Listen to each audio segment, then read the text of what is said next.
Hello and welcome back. I actually realized that my previous video was not complete because I accidentally paused the recording and therefore it ended at this particular slide when I was talking about nonlinear data structures. I was just done talking about the tree data structure and I was going to talk about the graph data structure. So these are the two nonlinear data structures, the tree and the graph. And we are going to look into them much later. Then for static data structures, we have the array, which we're going to look at. For dynamic, whose sizes can increase during runtime, we have the linked list, the stack and the queue, which we are also going to have a look at in coming topics. So give this a try.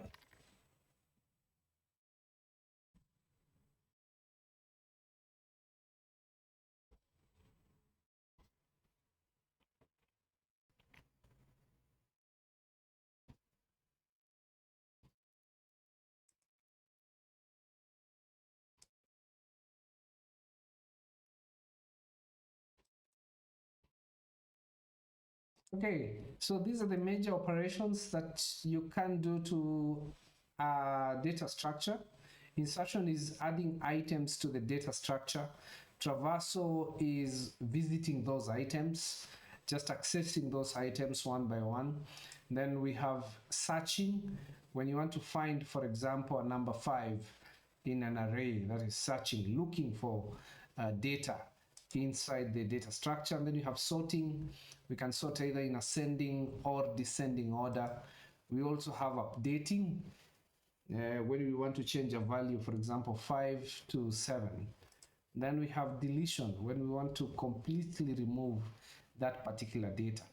Now, it's important to mention that these are just a few examples of the operations that you can do on a particular data structure.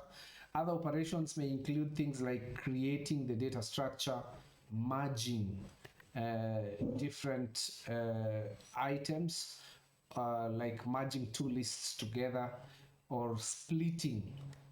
So those are other operations that you can do on a data structure.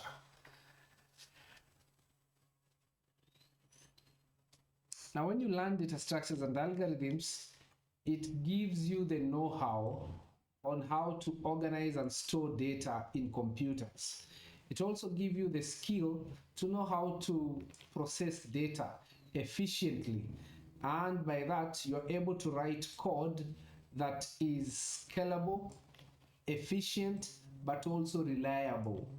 It also helps you to be able to solve different programming challenges efficiently and quickly, really.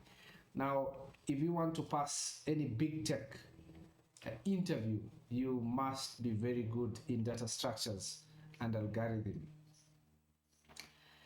Now, this is an example of how Netflix is using data structures and algorithms in their recommendation system. So my kids have been watching Lulu Kids. They've been watching Lulu Kids. Oops, my keyboard is not working. Yeah. Okay. Okay, so Lulu Kids are now, you can see that Netflix is recommending to them these particular animations based on their interest in Lulu Kids. So recommendation systems, including recommendation systems on LinkedIn, on any social media, a recommendation for a friend or a person to connect to on LinkedIn, they use the graph data structure in order to achieve this, and maybe they use BFS or DFS, that is depth first search algorithm, or breadth first search algorithm, in order to be able to find your friends and recommend to you in that particular set of data that they have. Now, while I've mentioned the graph data structure and DFS and BFS algorithms, Netflix also, for example, uses compression algorithms in order to ensure that you can watch high quality videos on low bandwidth. So they also use what we call I'm forgetting, but there's another algorithm again that they use to make this possible. Okay. These are the types of algorithms. We have brute force algorithms. These ones try every option. Just like if you're searching for a 5 in an array, you just search one by one. You go to the first index of the array, and then the second, and the third, like that. So that is brute force algorithm. You just try every option that is available. Then you have divide and conquer. The divide and conquer algorithms will divide the problem, for example, in twos, then try and solve. So for example, if you're searching 5 in a sorted array and the array has 10 items, you divide the array into 2, so that anything that is less than 5, you don't look into that. So that is divide and conquer. Then we have greedy algorithm. Greedy algorithm settles on the best scenario at the moment without minding about the future. So it just makes the best optimal decision at that particular moment, then goes on to make the next best, with the hope that at the end of it all, it will have made the optimum best. Then we have dynamic algorithm for dynamic programming, so have a look into that, and recursive algorithm, which you're going to be learning in the next topic.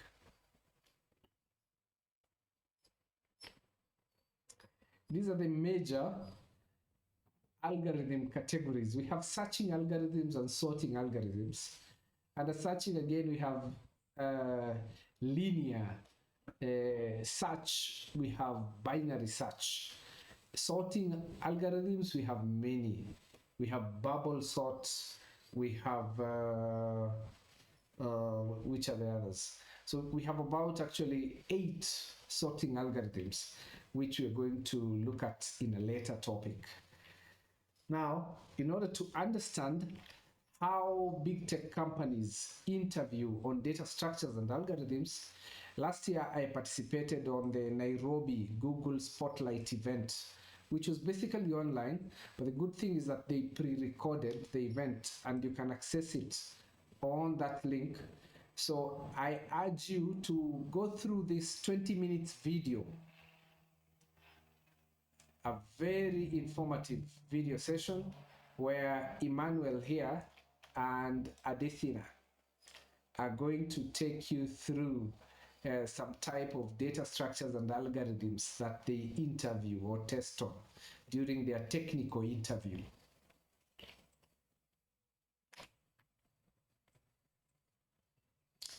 So in this particular lecture, we learned that a data structure is just a way of organizing data. We also learned what an algorithm is, which is just a logical step-by-step procedure for solving a problem. We learned that we need data structures in order to be able to store data in a way that we can be able to access efficiently. We also learned that we need algorithms so that we can write correct solutions that will be reliable and that can scale and that can use resources efficiently. That is the CPU power and also the memory or storage.